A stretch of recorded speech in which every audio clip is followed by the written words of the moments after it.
What's up, you guys? We're back with another Do That But Better with your host, Zach and Eric McGathy.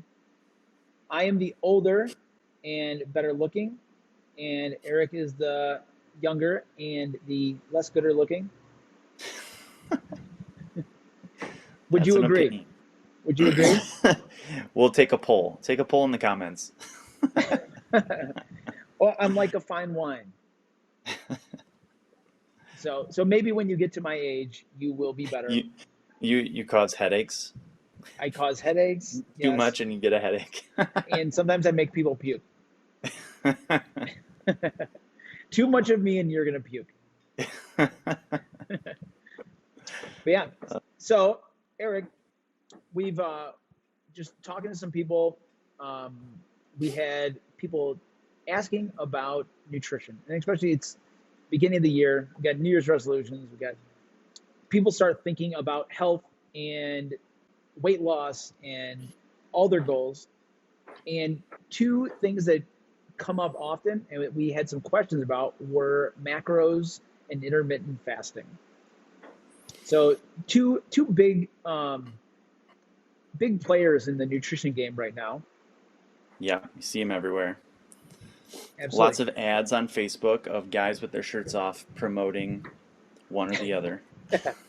Absolutely. Because they are the magic potion. Yeah, exactly. Have you met, have you messed around with either of Yeah. Well, so macros, I guess I've done it a couple different ways. One with Zone, them? which is essentially macros. Yeah, Just instead of measuring, going strictly by like grams of carbs, protein, fat, you're using blocks, you're right. but it's basically the same thing. Um, and doing like more broad hand measurements with macros. Okay. So then you essentially measure out or figure out how many servings of each macro you need each day, and then measuring that just using your hand instead of like measuring cups um, and a scale. Right. Yeah, I was similar. Um, I've done macros multiple ways. So going through Zone, um, doing just MyFitnessPal, and put setting up some macro assumptions and hitting them. Also with Renaissance periodization, which is another macro based um, diet plan, I guess you might say, or just nutrition plan. And each of them I felt was very beneficial Hmm. to learn. What about fasting? Have you done any types of fasting? Yep. Every, I don't know, every couple months, there's always just a day that comes up that I'm like, you know what? I'm just not going to eat for 24 hours. Mm. And the girls think it's funny. I'm like, why aren't you eating a meal with us? I'm just sitting there enjoying their company. Um, but I And you're think trying to that, smell it. You're like, oh, that's enough. That's enough. see, maybe this is just me personally, but once I've decided like I'm not eating for 24 hours, Hmm. then it's like I don't even care. Yeah, And I think that's the biggest lesson it's a is fun like, challenge. yep, yeah, yeah, and it does become kind of a mental challenge of like, how do I keep myself from just thinking about food all day? Absolutely. Well, yeah.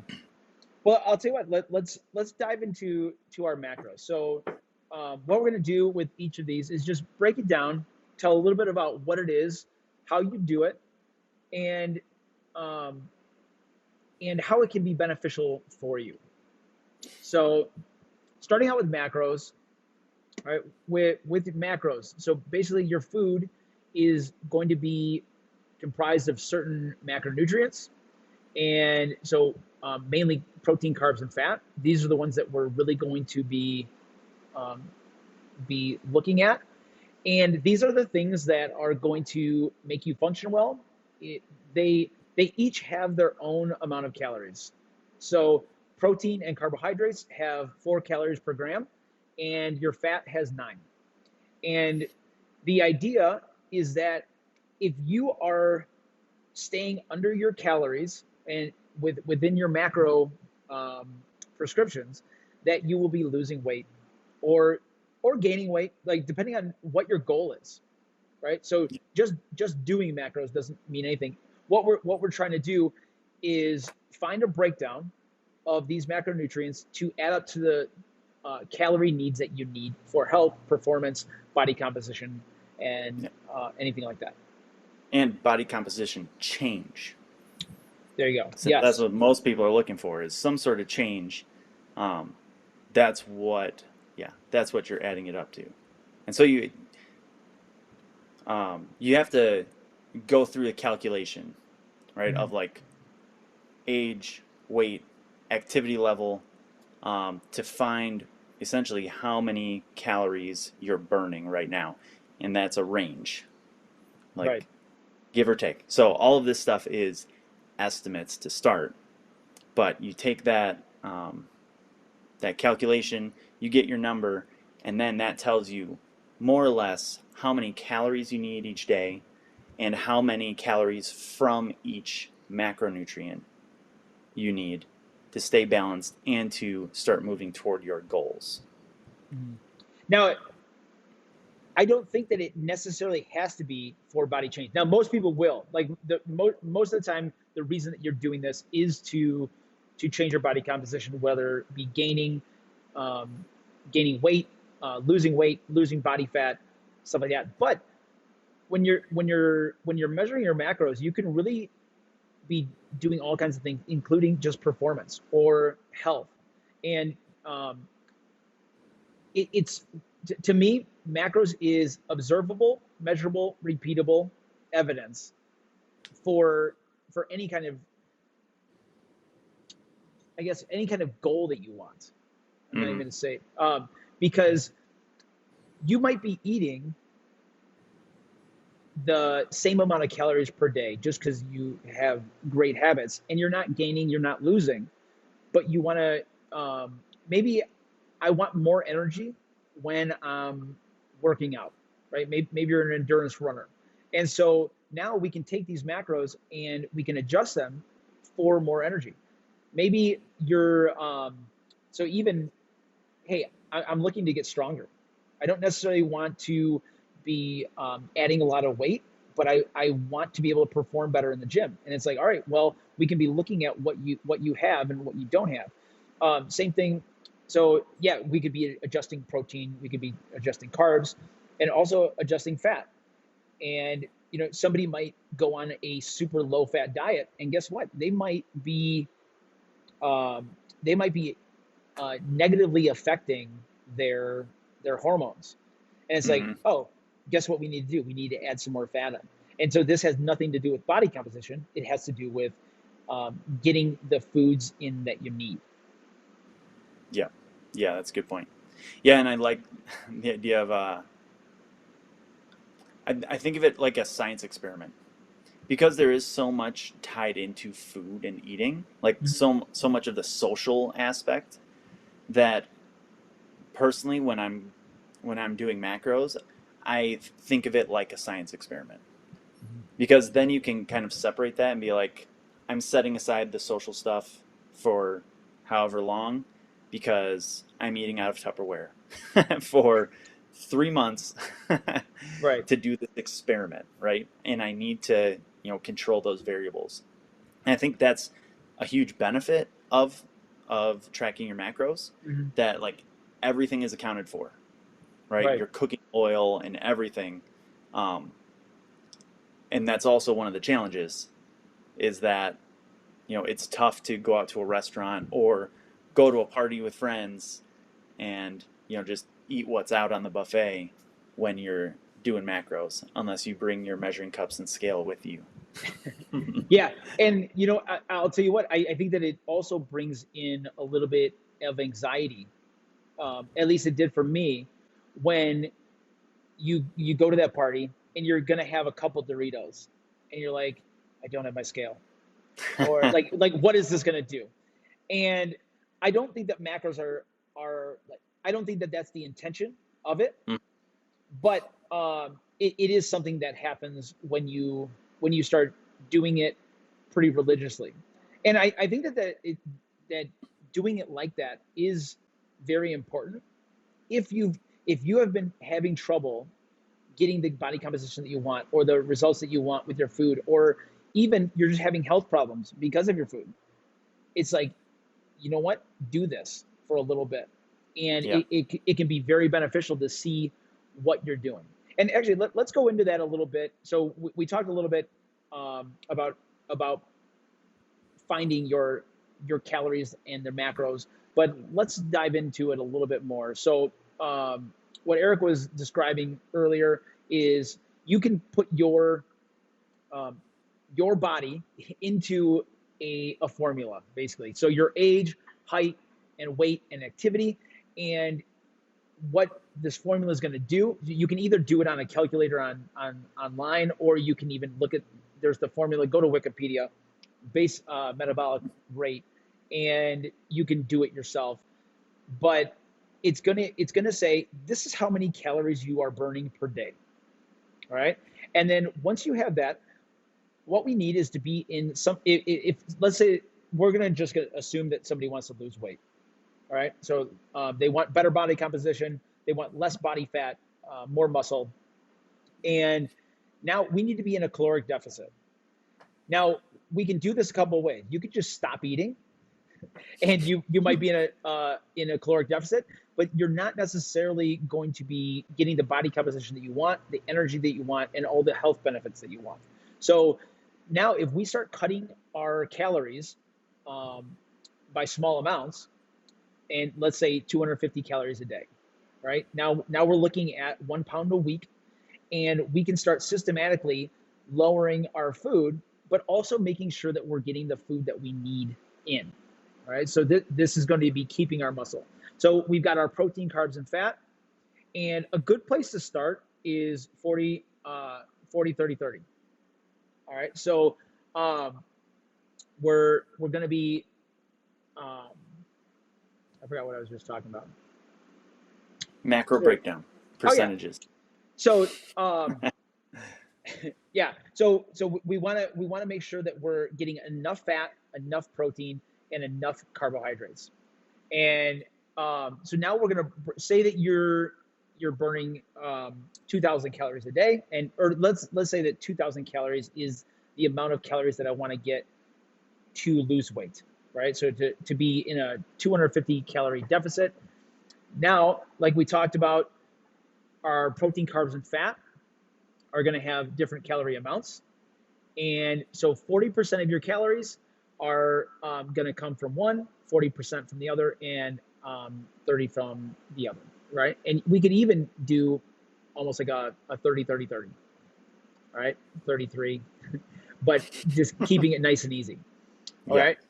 So one of the biggest difficulties with this is that most American eaters eat a lot of our calories in carbohydrates and fat. A ton. It's very easy. This is our packaged foods. These are they're very palatable, and we can yeah, we can just eat a lot of them.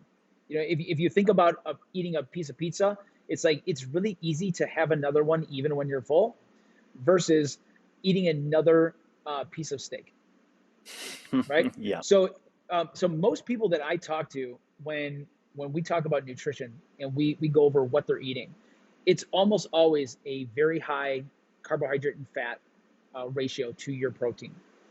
And so now, if we start adjusting that so that we're a little bit more even, um, this is going to be great for body composition. And so this is what is really beneficial for your macros. So if I'm getting enough protein, I'm keeping the muscle that I need. And the more muscle you have, the more calories you burn per day. That's a win-win, right? So now I get to eat a little bit more food. I don't necessarily need to be hungry. And um, and now I can eat these other things, right? So I think one of the biggest difficulties with these macros is that too many people who are jumping into macros have not started eating real foods first. Yeah, yeah, because as soon as you you get your macro breakdown, and then if you apply, if you're eating a ton of bread, pasta, chips, crackers, like your carb and fat macros are going to be gone very quickly. Hmm. Cereal and like oatmeal for breakfast, you're going to be surprised. And you're going to be like, oh crap, I can't eat anything else for the rest of the day. And it's 11 a.m. Right. And so now you're super hungry. You're Yeah, and you're like macro sucks. yeah. Now, one of the biggest things that you're going to see, especially on the internet and stuff like that, is like, look at this. I get to eat cinnamon toast crunch for breakfast, and I'm losing weight. And like you said, that's great. But number one, how much cinnamon toast crunch am I having? That's what I'm thinking. Like, this much. Yes. And you know, eating this way, like, so if I'm focusing on I'm going to eat a bunch of crap, all right, it's number one, it's probably not sustainable. It's also not necessarily healthy. So it's like, yes, you get to have treats, but one of the biggest benefits that I see from macros, at least for myself, was allowing yourself to have these things and find out what does that look like in the rest of my day, right? And Mhm. when you have when you when you're able to see, if I have this, then this is what my day should turn into, right? Or I'm going to have this, so maybe this is what I should be eating right now. Yeah. Yeah, And you have that plan and like kind of perspective. Even like mm, what's the trade-off of if I want, I like cinnamon toast crunch. What is the cost benefit as far as calories to nutrition? mhm, Because like this is a ton of my calories and I know that I did not get the nutrients that I'm looking for from this. you're right. Yeah, and yeah, you know, macros are touted as like, hey, there's no foods off limits. But I'll tell you what, if you eat, let's say that you get 200 grams of carbs a day, and you end up eating 100 grams because, like, in your breakfast, because you had a bowl of oatmeal, right, with 2 tablespoons of honey, a banana, and raisins, and it's like, all right, that didn't seem like a ton of food, and they all seemed very like they're good nutritious foods, right? Hmm. But the amount of it can really add up fast. So if I'm not mistaken, a half a cup of dry oatmeal is about 25 grams of carbs. All right. So if you've ever measured that, that looks like those, like the small packets like that you might buy. All right. And I would bet that most adults can easily pound at least two. It's like, all right, minimum two, and Yeah. right. And so now we're looking at 50 grams right there. A banana is about 20 to 25, right? A quarter cup of raisins is, if I'm not mistaken, about 20. And if do, do, people think about what a quarter cup is, that's a shot, right? And so, and now honey, right? If I think like a tablespoon might be about 20 to 25. I just Yeah. crushed all the carbohydrates that I'm going to have in my day in one meal. And I got that sweet tooth now. Maybe at 12 o'clock, it's like, give me some I'm still candy. hungry. Yeah. Absolutely. And, I but, wish I put peanut butter in it. right, exactly. And so I think that this is where people fall off, because the things that they were doing don't fit as well as they thought. Now, so that Yeah. doesn't mean that this is a bad road. It's just a really large learning curve. Yeah. Yeah. And I think maybe some poor expectations based on, marketing that, Absolutely. and nothing's off limits, You know, and like Weight Watchers does the same thing, right? Hmm. Just count your points. You can eat whatever you want. Right. But what they don't tell you is if you eat whatever you want, you only get one plate of food a day. Right. And then you're basically just doing the fasting that we're going to talk about next. There you go. Yeah. Actually, well, do you have anything else that you wanted to mention about macros before we go into fasting then? um, I think I think those are good points. That like it is super valuable. I think it's a great um, kind of like calibration to help you recognize what do my portion what should my portion sizes be looking like, Hmm. right? Like if you're able to rattle off like a quarter cup of oatmeal and like like all these numbers, you've got a good idea that you know we were talking about parties and going out before. Then you've got a good idea if you do this for a couple months, you can go to a restaurant and have a pretty good idea of where you're at, or go to a party and have a good idea of like what makes a balanced meal and like kind of keeps my calories where I want them for that day. Right. So it if you're a competitive athlete or bodybuilder, then you're probably doing tracking macros 100% of the time.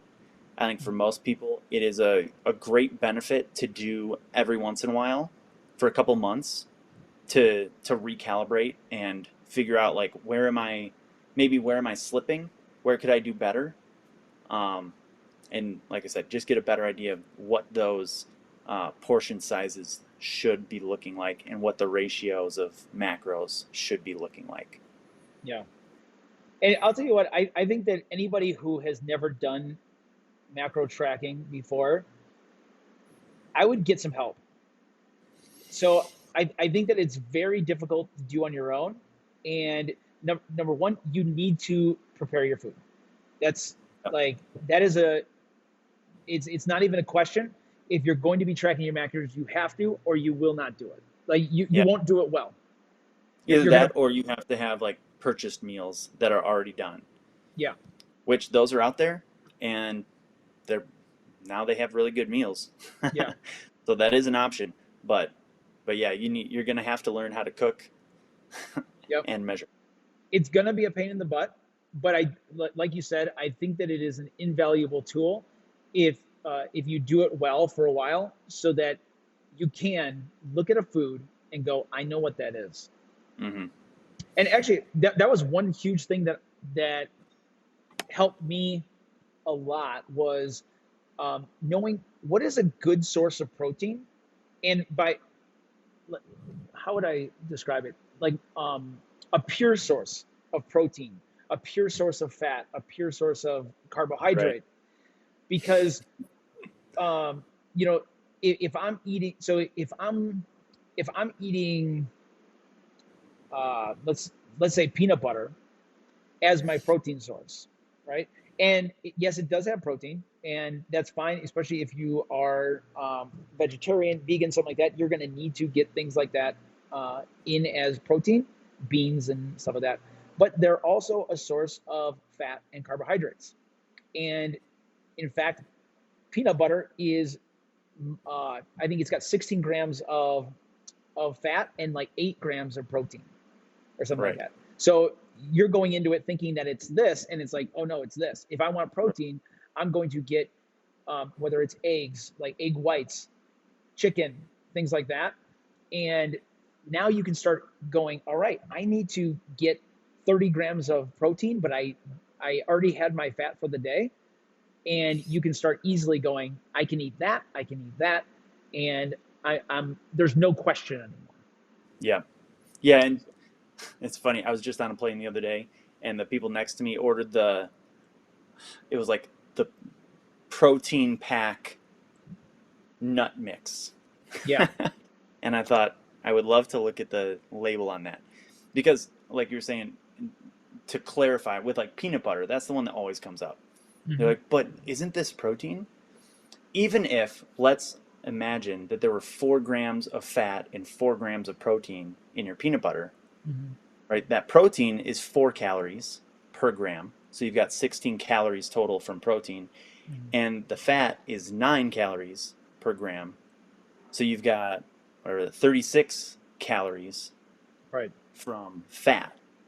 So that's why everything says it's a source of protein, but when you're doing your macros, most of the calories are from fat.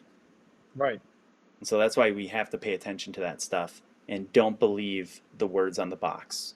Right. And not only most of them, it was over double. Right. It's like, holy crap. So yeah, yeah. Read the labels, find out what's in it, and yeah, macros is a great tool. Yep. All right, fasting.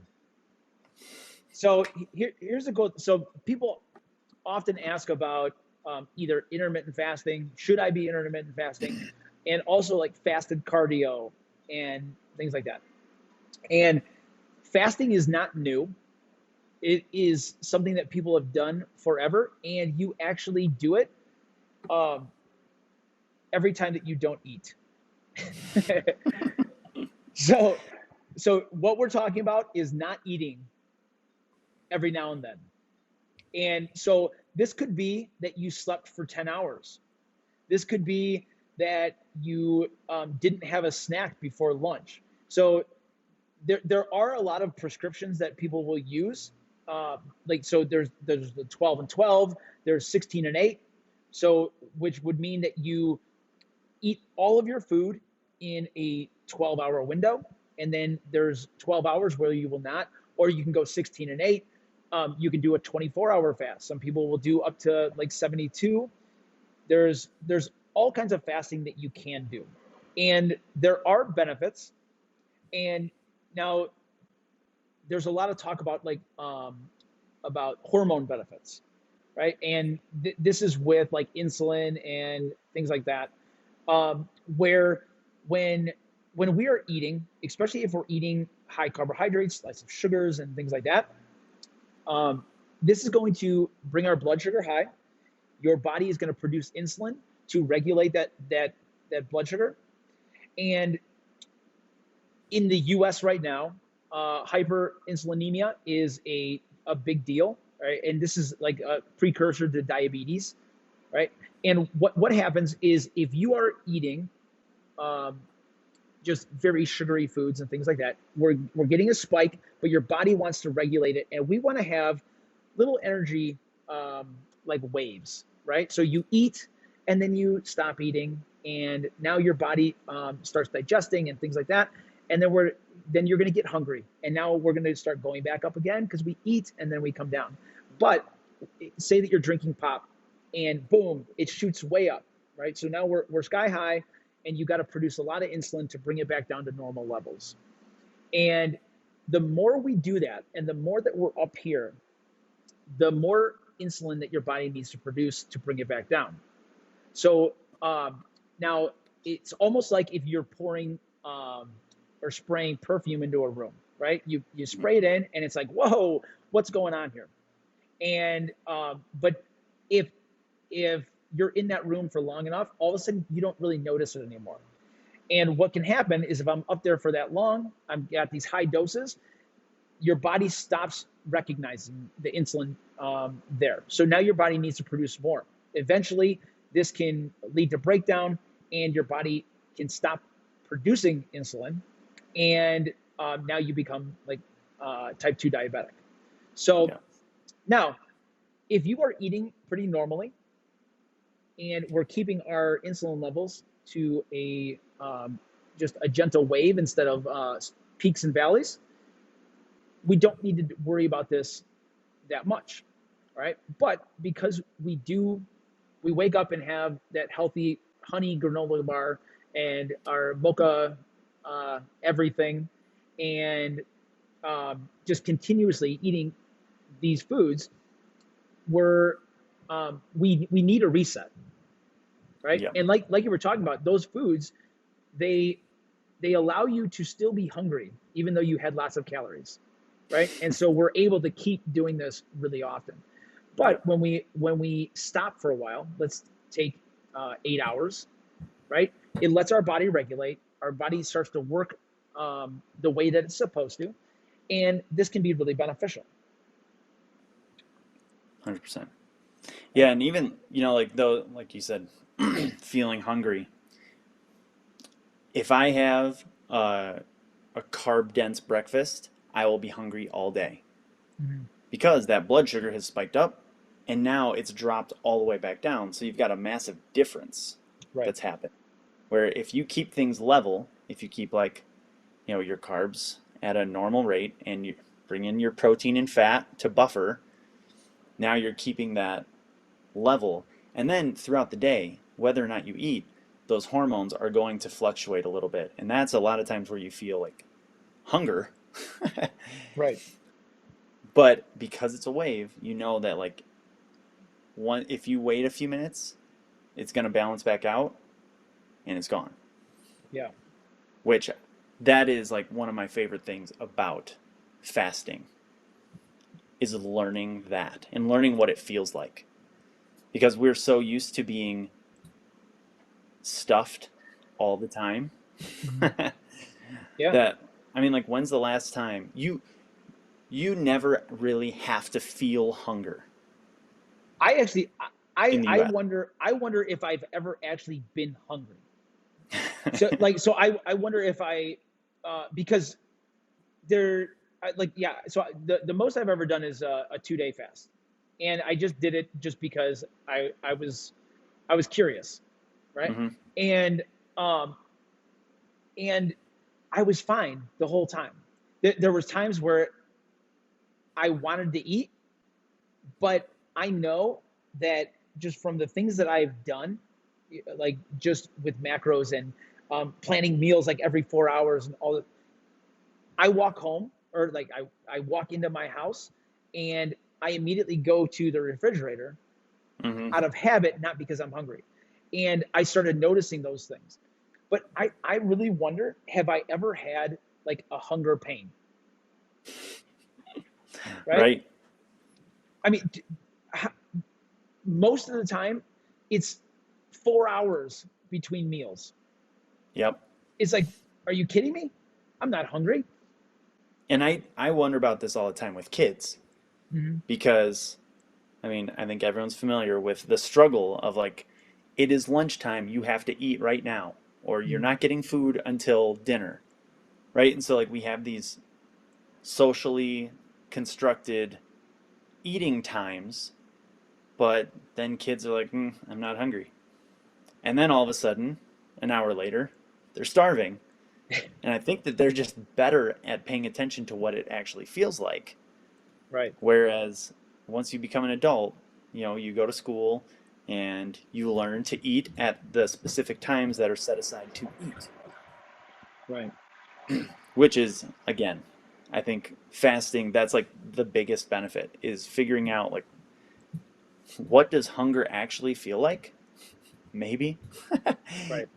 And I can handle it. I always say hunger is not an emergency. Yeah. Yeah. Definitely. At least not for people that I know. Right. Yeah. Right. If you're watching this, hunger is not an emergency. There you go. Yep.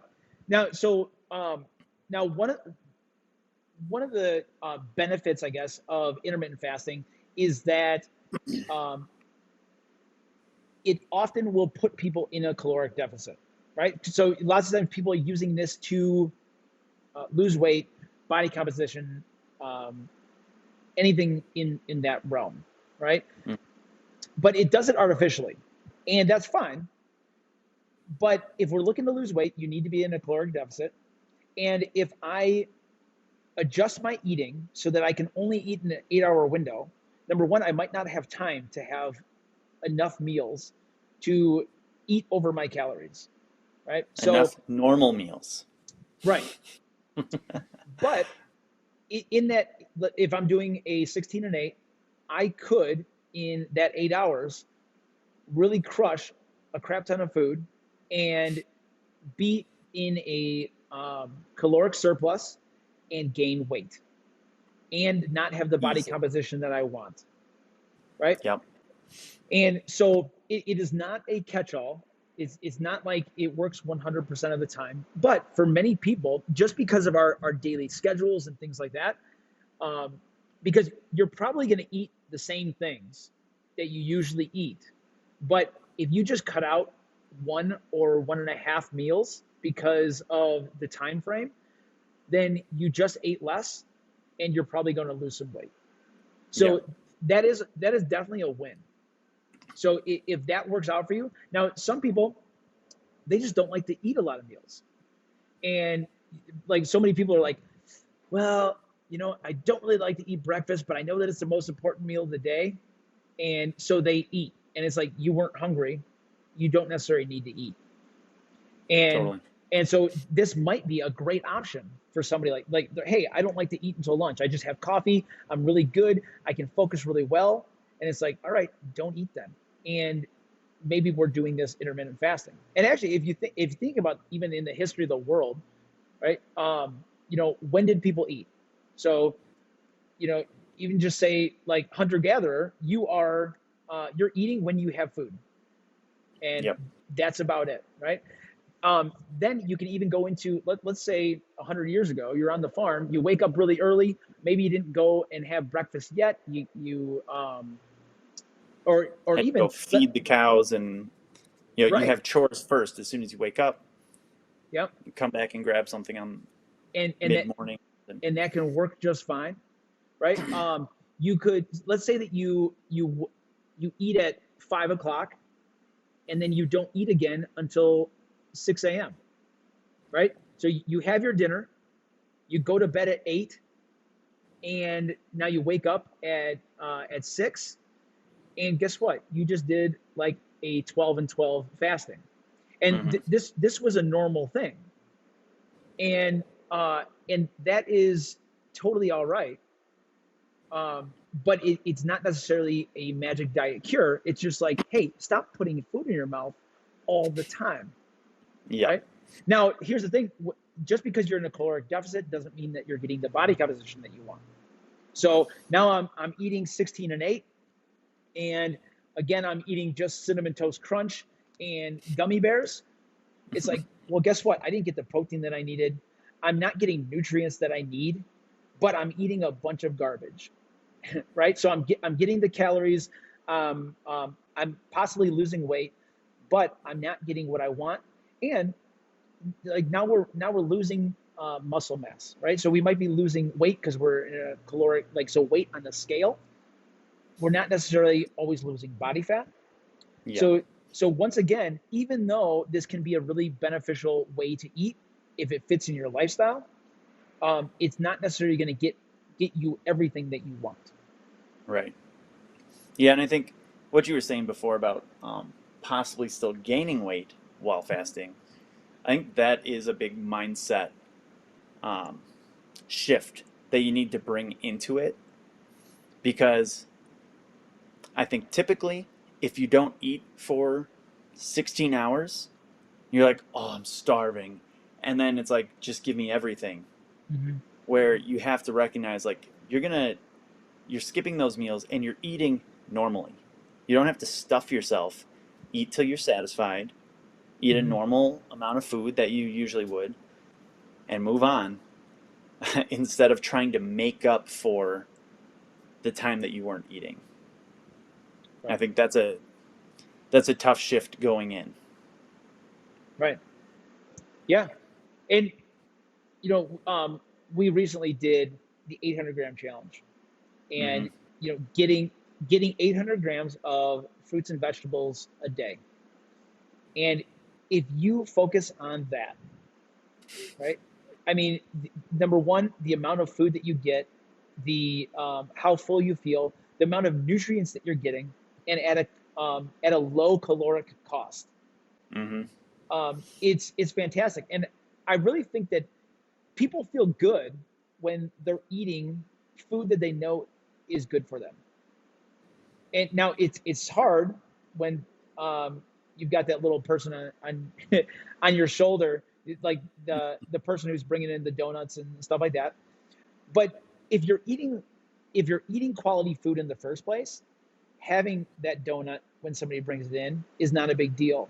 And if you're not restricting yourself, you are hopefully more apt to not have to gorge yourself because you're like, I'm never going to get this again. I can't Right. eat this, right? But I think that with either of these, so with macros, whether you're counting your macros, whether you're intermittent fasting, if your goal is health or weight loss, then two things that we need to do, and that's get quality food, right? So quality food, eat meat and vegetables, nuts and seeds, some fruit, little starch, no sugar.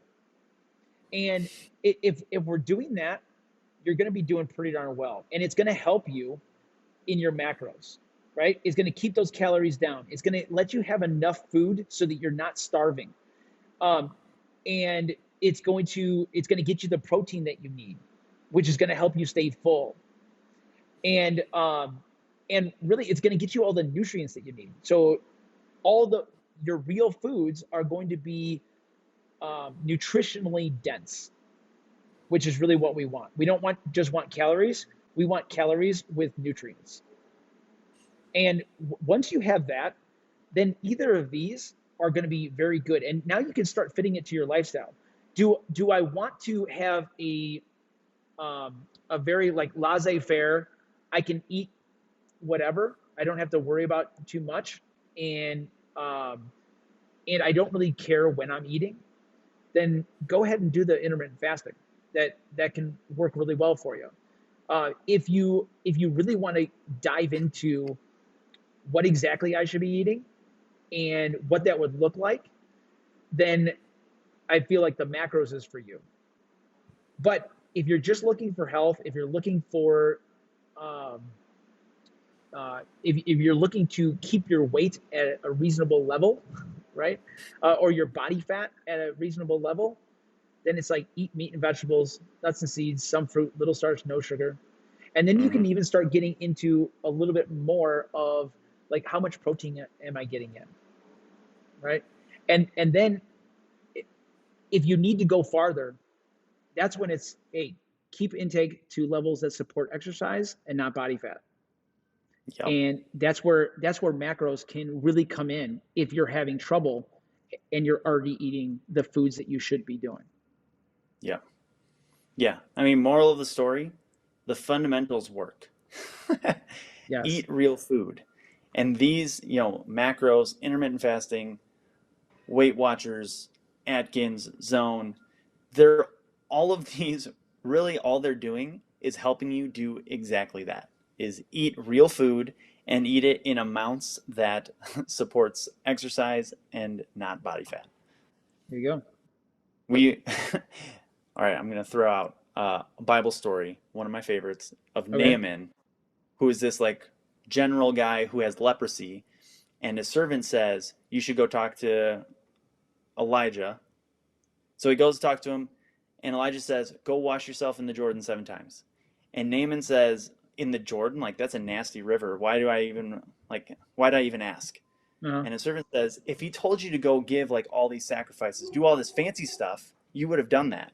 But he Yeah. told you this one simple thing, and you're not going to do it?" And like that's exactly what happens with this stuff, right? This Absolutely.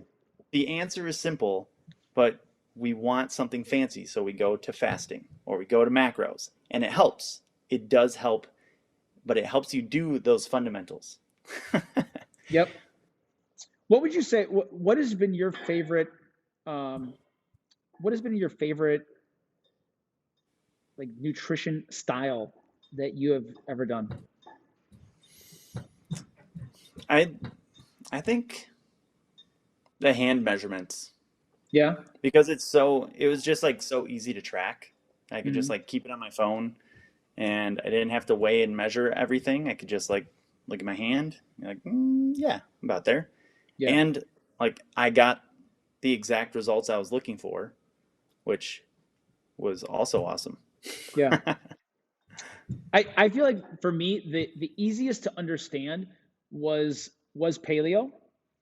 Hmm. And so and the idea is to eat like a hunter gatherer if it was alive, if you could grow it, if you could pick it, then you can eat it.